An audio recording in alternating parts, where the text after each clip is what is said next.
बल नइखे दोसर हाल नइखे। जय हो छठी मैया।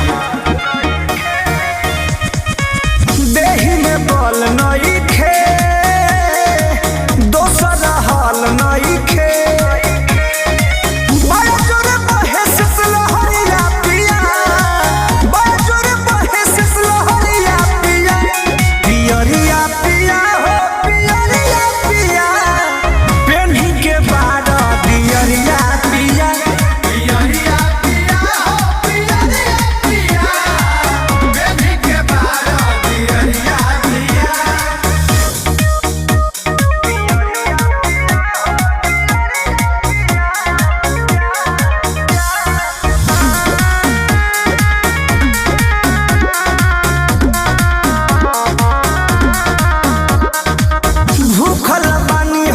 छठ के बरत जी देखी हन विधि कोनो होखे गलत जी।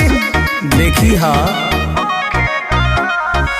भूखल बानी हम छठ के बरत जी देखी हन विधि कोनो होखे गलत जी। घेरले बकस के बदरिया पिया घेरले बकस के बदरिया पिया पियरिया पिया हो पियरिया पिया